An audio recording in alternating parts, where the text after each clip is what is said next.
I knew Donald Trump wasn't going to agree with me, that he wasn't going to embrace my vision. I understood he wasn't going to continue my policies, but I did hope that he was going to show some interest in taking the job seriously.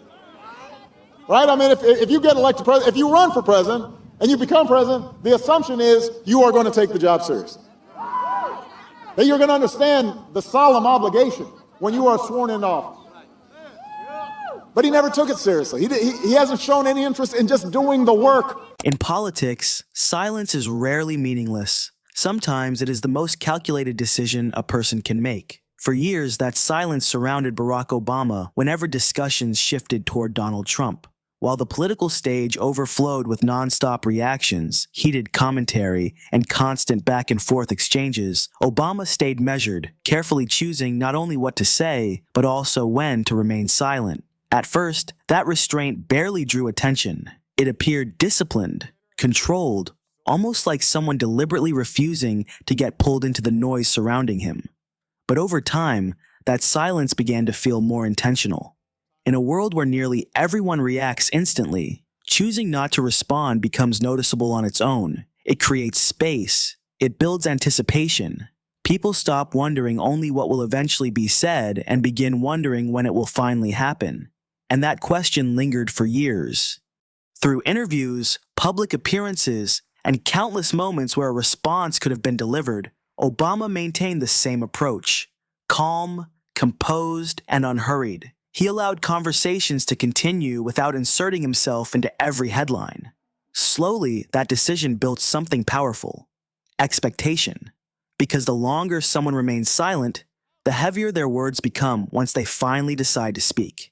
That moment arrived quietly, not during chaos or confrontation, but in a calm and controlled setting. During what initially seemed like a routine conversation, a simple but loaded question surfaced. Here's a 78-year-old billionaire who has not stopped whining about his problems since he rode down his golden escalator 9 years ago. It has been a constant stream of gripes and grievances that's actually been getting worse now that he's afraid of losing to Kamala. There's the childish nicknames, the crazy conspiracy theories, this weird obsession with crowd sizes. I heard someone compare Trump to the neighbor who keeps running his leaf blower outside your window every minute of every day. From a neighbor, that's exhausting. From a president, it's just dangerous. It was about Trump. For a brief second, Obama did not answer. He paused. The pause itself was short, but the room felt it immediately. Conversation stopped. Small distractions disappeared. People leaned forward instinctively. Everyone sensed the same thing. Something important was about to happen. That pause carried meaning because it signaled this would not be an automatic response. Obama could have answered quickly, offered a familiar political statement, redirected the discussion, and moved on. That would have been the expected path. Instead, he allowed the silence to settle, and by doing so, he shifted the atmosphere in the room completely. When he finally spoke, his tone remained calm and steady. There was no urgency, no attempt to compete with the surrounding noise.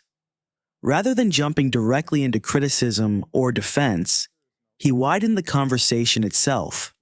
So you've got a president who replaces career prosecutors with loyalists who will do his bidding, and now he's telling them to hand over millions of taxpayer dollars that he had to pay in expenses for previously violating the law. We've got a commander-in-chief who has fired decorated military officers because he thinks they might be more loyal to the Constitution than they are to him. He spoke about leadership, responsibility, and the weight words carry when they come from positions of influence. At first, it barely sounded like a direct answer. It sounded more like perspective. And that was exactly why people listened more carefully. Instead of reacting emotionally, he was reframing the discussion entirely. Each sentence unfolded slowly and deliberately. There was no rush toward a dramatic conclusion, and no attempt to force applause or reaction. The room remained silent not because anyone demanded it, but because everyone wanted to hear where the moment was leading. Then, at the exact point when attention had fully settled, he delivered a single line. No warning, no shift in tone, just one clear sentence spoken without hesitation. And instantly, the atmosphere changed. There was no immediate applause, no laughter, only silence. The genuine kind that fills a room when people fully absorb what they have just heard. The kind of silence that does not come from confusion, but from recognition. Because the statement did more than answer a question. It completely reframed the conversation. It did not escalate the tension. It did not rely on insults or try to overpower anything that had been said before. Instead, it shifted perspective entirely. And that was what made it so effective. No one expected restraint itself to become the strongest presence in the room. When applause finally arrived, it was steady and thoughtful, almost mirroring the calm tone that had shaped the entire moment. Because what people witnessed was not simply a response. It was timing.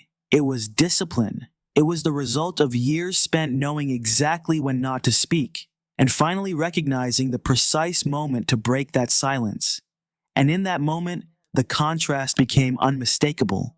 Anyone can react instantly. Anyone can speak loudly or quickly, but not everyone understands when silence carries more power than words. Because sometimes the strength of a message is not measured by how much is said, but by how long it was intentionally held back. And when the moment finally arrives, a single sentence can change everything.